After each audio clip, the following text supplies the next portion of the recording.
Hello, this is Dr. Grande. Today's question is, can I analyze the case of Karrie Neurauter? Just a reminder, I'm not diagnosing anybody in this video, only speculating about what could be happening in a situation like this. If you enjoyed this video, please like it, subscribe to my channel, and consider supporting me on Patreon. I will put the link to Patreon in the description for this video. So first I'll start with the background. I'll move to the timeline of the crime, then offer my analysis. Lloyd Neurauter met Michelle Laundy in 1989 when they were both in high school. They started dating and they would marry in 1991. The couple then went to college. They would eventually have 3 daughters. They moved to the town of Corning, New York, which is home to Corning Glass. I was just there a few years ago. I stopped there on the way to Niagara Falls. It's actually a pretty incredible plant with all the different glass items they manufacture. Lloyd worked for that company, for Corning Glass, as an engineer. Michelle would eventually take a job teaching at a local college. Lloyd was very active in caring for his daughters. He would take Karrie, the middle daughter, to ballet. People described him as charismatic and amazing. Even though he may have appeared to some as a perfect father, he was exceptionally strict with his daughters. He would dominate and control them, as well as physically strike them. As it turns out, he wasn't a great husband either. He would denigrate his wife Michelle, and in late 2007, she stopped communicating with her parents. She said it was at Lloyd's direction, so he was trying to cut her off from resources. In 2008, Lloyd moved to New Jersey to take a new job. He went alone. He left his family behind and filed for divorce. Lloyd started to pursue full custody of his daughters. He was quite adamant. He made 26 sets of post-divorce filings. He was trying to avoid paying child support and made a number of false claims against Michelle, trying to make her look like a poor mother. Michelle had her own complaints about Lloyd. She said that he was trying to turn their daughters against her. By this point, Karrie was in college. The couple's oldest daughter lived with Lloyd, and the youngest, 14 years old, lived with Michelle. So there was just one child left in terms of paying child support from Lloyd's perspective. Lloyd had filed a petition for sole custody of the 14-year-old daughter. He didn't want to pay any child support. On August 26, 2017, on the day of the hearing for that petition, Lloyd did not show up for court. The case was dismissed. He had never missed a court appearance prior to this. Now moving to the timeline of the crime. On August 28, so 2 days after Lloyd failed to appear in court, a friend of Michelle's came by to pick up the 14-year-old daughter for swim practice. He called the police because he could see Michelle through the door. She was motionless in the stairway of her house. So the door had window panes in it, and he was looking through those windows. When the police arrived, they would find Michelle dead. No one else was in the house. There was a rope around Michelle's neck. The police initially believed that she had taken her own life, but they noticed that she had an injury on her chin, which looked like the rope had been thrown around her head from behind and pulled back. The police started looking for the 14-year-old daughter. They knew that she lived with her mother. They were relieved to get a call from Karrie, who told them that her younger sister was with her in Rochester, New York. This was about 100 miles from Corning. Karrie had told the police that she had traveled to Corning to spend one last night in her bedroom at the family home, when her mother became angry at her for siding with her father. Karrie took her younger sister and returned to Rochester. When the police interviewed Karrie's younger sister, she remembered hearing her mother screaming. In addition, Karrie's cell phone records indicated that Karrie was at Michelle's residence for 2 hours, even though she represented her stay as something closer to 15 to 20 minutes. The medical examiner was unable to determine Michelle Neurauter's cause of death. The police started to put together a timeline of all the players in the case to figure out what could have happened. They just weren't buying Karrie's story. They thought there was more to it. They discovered that even though Lloyd was in California for a job interview when Michelle's body was found, he had been in Rochester with Karrie the day before that. Karrie said that she helped him move into her apartment. Then he checked into a hotel where he spent the night. After that, he left for the interview in California. The police found it unusual that within 36 hours of Michelle's death, Lloyd was at the courthouse to discontinue his child support and alimony payments. He had been paying almost $6,000 a month to Michelle. It was here that the police caught up with him and asked him a few questions. They recorded him as he sat in a police cruiser. His story was the same as Karrie's. When the police looked at the video surveillance from the hotel, they saw that Lloyd did check in, but they noticed that he walked his daughter back out to her vehicle and then appeared to climb into it. He's picked up on surveillance in the hotel parking lot the next morning at 6:30 a.m. He was wearing the same clothes. Cell phone data from Lloyd's phone indicated the phone was in the hotel room all night, so he left his phone there, but he was not there. Lloyd tried to collect on a life insurance policy that was covering Michelle. It was worth $260,000. The police found that Lloyd was over $100,000 in debt. The police were suspicious of both Lloyd and Karrie, but at this point there was not nearly enough evidence to arrest them. The police really didn't know what had happened. All the police really had at this point was a motive, which a lot of divorced people would have. And they had the fact that Lloyd and Karrie were lying about Lloyd being in the hotel. Perhaps the two had just gone out somewhere to spend some time together. Maybe they visited Michelle, but they didn't kill her. Maybe the visit upset her, and this is what made her want to bring an end to her life. There was no clear picture emerging. The police decided to get a wiretap for the phones of both Lloyd and Karrie. For a while, nothing happened. The conversations were ordinary. So the police decided to ask Karrie to meet with them, hoping this would get her to say something incriminating to her father. The tactic was partially successful. A conversation was recorded between Lloyd and Karrie, where the pair appeared to be concerned about the curiosity of the police. We also see that Lloyd asked Karrie to lie to the police. The pair really didn't say anything particularly incriminating, but it was enough to where the police wanted to continue the investigation. They thought something was really going on that involved a criminal act. It was around this time that another medical examiner ruled Michelle's death a homicide. So initially, the cause of death was undetermined, but now it was a homicide. The police interviewed both Lloyd and Karrie. Lloyd was in New Jersey, and Karrie was in New York. Lloyd didn't change his story. He even agreed to take a so-called lie detector test. Karrie was nowhere near as calm under pressure. She ended up telling the police everything. She told them her father had approached her complaining that he could not afford to pay Michelle any more money. He was going to have to bring an end to his life unless he killed Michelle. Karrie agreed to help her father. They entered into a conspiracy to commit murder. She and her father went to Michelle's house. She unplugged electronic security devices in the home in order to allow her father to enter undetected. Michelle was at the top of the stairs when she first saw Lloyd. He went upstairs and the pair argued. Lloyd murdered Michelle. Then he staged the scene to make it seem as though she had hanged herself. Karrie would later admit that she actually physically helped Lloyd to stage the crime scene. So Karrie actually had her hands on her mother's body. Lloyd made his way out of the back of the house and climbed into the back of Karrie's SUV. He did this in order to stay hidden from his 14-year-old daughter, who was there at the time of the murder. At this point, Karrie drove back to Rochester. Her younger sister was in the vehicle with her, and of course, Lloyd was hiding in the back.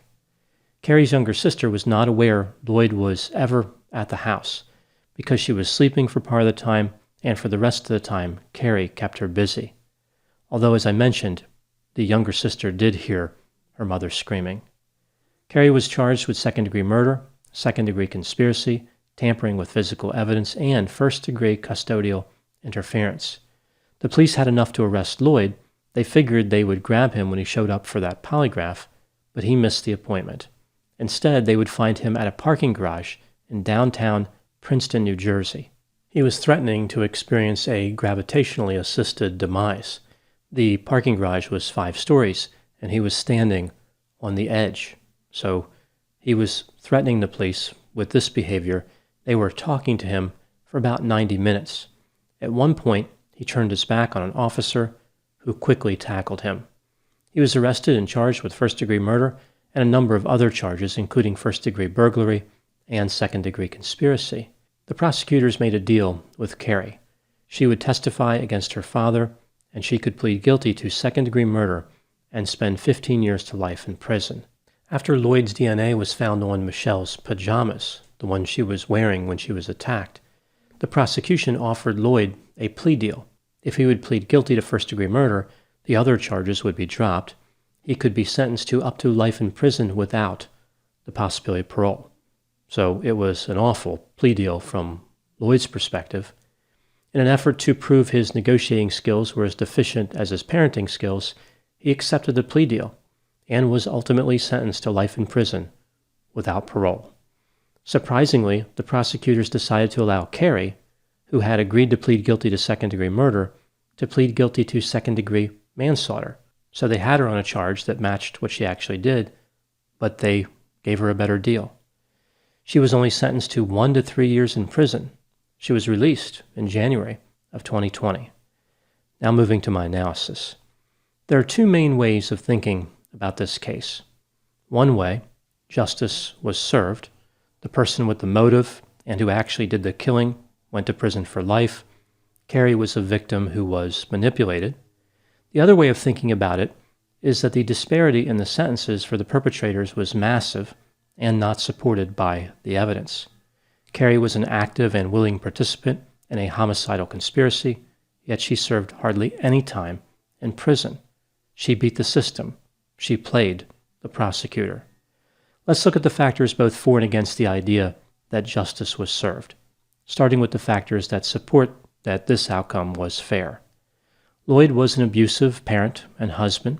He had manipulated his daughters. He convinced Karrie that her mother was the enemy. At one point, he tried to convince Karrie that her mother tried to run her down with a vehicle. He also led Karrie to believe that her mother's insistence on not giving up custody was actually going to result in his death. Karrie was afraid of him, but also looked up to him. For example, she was in college studying engineering. Now moving to the factors that indicate justice was not served. Karrie's sentence was too light. Karrie repeatedly lied to investigators. This was over the course of some time, not just on one occasion. She disabled security devices in order for her father to get in undetected and kill her mother. She knew that her father was planning on committing homicide. It wasn't like this point was murky. He had actually described how he was going to shove a towel in Michelle's mouth and then strangle her from behind with a cord. It would appear that Karrie was okay with this imagery. This didn't make her go and call the police. This seemed like an acceptable plan from her point of view. In the recorded phone conversations with her father, her only interest seemed to be escaping responsibility. There was no remorse for the murder. There was no, oh, we shouldn't have done this. Instead, it was like, I wish this could be over. So a lack of empathy, a very cold and callous position. So which theory is correct? Here are my thoughts. I think that both theories have merit to some degree. Clearly, Lloyd had a massive advantage in terms of his power over Karrie. He abused his position as her father to manipulate her. She would not have murdered her mother without Lloyd. He was the driving force behind the homicide. At the same time, I don't see this as a case where the daughter serves just a couple of years in prison. She was 19. She knew right from wrong. It's worrisome how much effort she put into this crime, driving from Rochester to Corning, assisting with the crime, driving back, lying to the police repeatedly. It wasn't like she was just asked to look the other way. She was an active participant. If Lloyd had told her about what he was going to do and she didn't act, that would be terrible. But what she did was much worse than that. I think 20 years in prison would have been much more appropriate in this situation. Other than being unfair to the victim, my main concern with the outcome of this case is the precedent that it sets. Now a father or mother who is looking to convince one of their children to participate in a homicide, even an adult child, can say, look, there's this case in Corning, New York, where the father went to prison for life, but the daughter just served a couple of years in prison. If we get caught, I'm the only one who's really going to be in trouble. This simply gives the parent more ammunition for manipulation. I think this is a dangerous precedent. I'm surprised that the prosecutor was okay with this deal. He would say that he believed Karrie because she passed a polygraph. As I've talked about many times before, the so-called lie detector test is pseudoscience. Yet repeatedly, we see police officers and prosecutors believe in these devices. It's one thing to use it as a tactic, a way to basically allow the police to lie more effectively, something they really like to do in these types of cases. It's something completely different to actually believe in the results of the test. This is kind of like the difference between a parent on Christmas Eve who tells their child Santa Claus is coming, and then the parent themselves goes to bed after the child does, and a parent who tells their child Santa Claus is coming, and after the child goes to bed, the parent stays up and eagerly awaits the arrival of Santa Claus. There's a difference between using something as a tool and really believing in it. I think this speaks to how pervasive and destructive pseudoscience is. The prosecutor was also moved by Karrie's story, the idea that she was manipulated. I think compassion is needed in the criminal justice system, but in this case, I feel as though this was an overabundance of compassion. Perhaps this prosecutor secretly wanted to be a defense attorney, so this was his big chance to act like one. What I find curious about situations like this is that at any other time, a prosecutor in this position would be saying how terrible Karrie was, how she was equally responsible. But when she agrees to testify against her father in a case that was really not too strong, the prosecutors are put in a position to defend the criminal. Now, all of a sudden, Karrie's a victim. It really does seem like the decision to be lenient was based on her cooperation and how they thought they needed her, and not on the actual evidence in the case. The last item I want to talk about is the plea deal that Lloyd Neurauter accepted. It's curious that somebody would take a plea deal that would likely leave them incarcerated for life. Did he not understand how plea agreements work?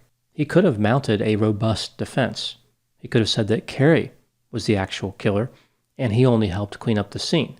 So basically, reverse the positions. He was just trying to cover for his daughter. I think what could have happened here is that Lloyd felt like he was in prison with the child support and alimony. He was paying almost $50,000 a year. He was angry about this. Perhaps to Lloyd, this was a life sentence. From his perspective, his freedom had already been taken away. It was one consequence or another. He didn't want to pay the money, so it had to be life in prison. Just like the choice he gave to his daughter between his life and his mother's, I think that Lloyd may have considered himself trapped between two choices, paying Michelle or paying with his life. Those are my thoughts in the case of Lloyd, Michelle, and Karrie Neurauter. Please put any opinions and thoughts in the comments section. They always generate an interesting dialogue. As always, I hope you found my analysis of this topic to be interesting. Thanks for watching.